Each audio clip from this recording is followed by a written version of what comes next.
So Zoltán, what got you interested in Teddy Roosevelt, the 26th President of the United States of America?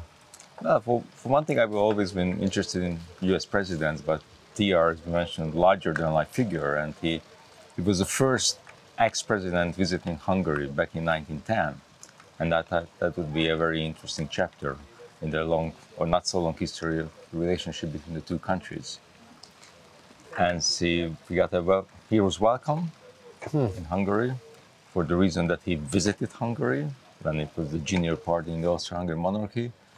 That really swelled the Hungarians' pride. So I thought I would look around what he did here, why he came, what he said. Very good. In the United States, he's known for being an outdoorsman, and even a hiker. Did he have a chance to see anything in Hungary? To see things, yes, not to hike. Not to hike? Yeah, but he went on spent like 2.5 days in Hungary, so it was a really short tour, and especially spent most time in Hungary and the parliament. But he visited Babona, a famous animal farm, which was already famous back then. Yeah. And he looked around, and he talked to people like the very famous Count Albert Apponyi, who played a large role why he visited Hungary in the first place. But he didn't have that much time to really go around and look around. But whenever he arrived, people just thronged the streets and then big parades. Really? Yes.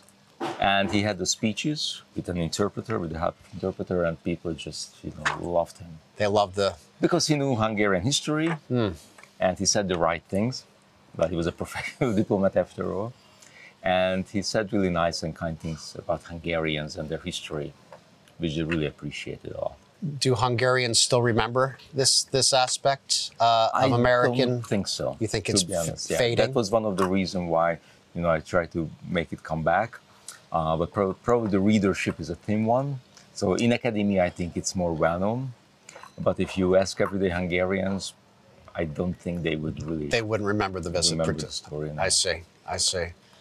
Well, part of what I'm trying to do is hike this Kéktúra and kind of show off some of Hungary, what's beautiful about Hungary. Do you have any recommendations on what part of the Kéktúra we ought to go to? For example? Yeah, I might be biased, but Eger, which is close to the mountains Bükk and Matra, which I'm sure have a section of the Kéktúra, that would be a perfect place, and the wine is excellent. All right, so we'll go to Eger for the views and the wine, right? That's a good combination. All right. Thanks for the chat. Thanks. Thanks a lot.